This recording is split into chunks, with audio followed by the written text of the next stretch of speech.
Richard's in Maidenhead. Richard, what would you like to say? Hi, James. I just want to say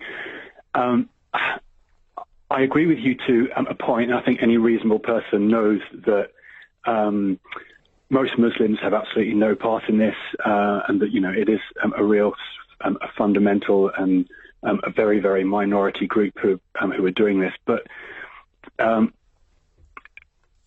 think an apology is needed. You said before that if a Geordie person was doing this, should all Geordies issue an apology, and that was kind of a little bit ridiculous. But why? Why is it any different? Why should Abbas, the last caller, apologise for what these murderers in Paris did? Well, because I think the alternative is that there is no apology. Have you apologised yet? Apologise for what? The murders in France on Wednesday. Why would I need to apologise for that? Well, why does Abbas? He was in Berkshire. Well, no, because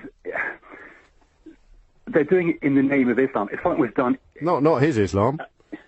They might have been doing it in the name of Richard's. Wouldn't mean it was about you. I know, but the... So why haven't you apologised?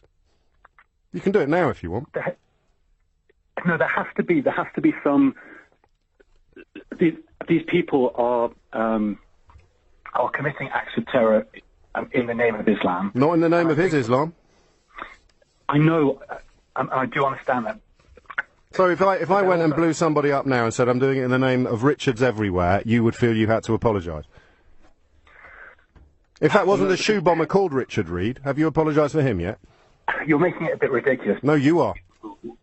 I'm really not. They're just... Okay, well tell me why you haven't apologised for the shoe bomber whose name was Richard, because Abbas has to apologise for a terrorist who said he was a Muslim.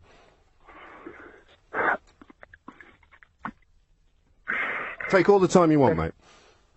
Okay, so these guys are from the Islamic community. Yes, and the shoe bomber was from the community of people called Richard.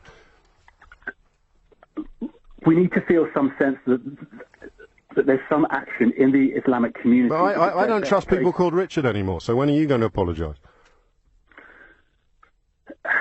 It's a bit difficult to argue against you when you're being like this.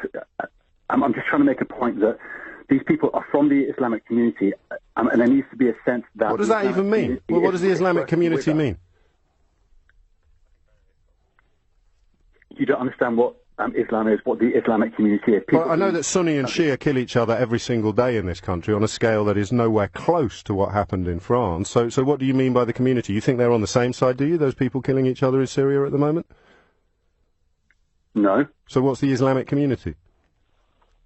The Islamic community in this country. It's just everybody who has the word Islam on their religious affiliations, even if they actually hold murderous intent towards each other, which is bringing us back to Richard. Everyone who's got Richard on their passport is part of the Richard community. You're allowed to admit you've made a mistake, my friend. No, I'm not going to admit that I've made a mistake, because there needs to be a sense that we as a country... I'm going to interrupt you there, Richard, which I think some might consider an act of mercy.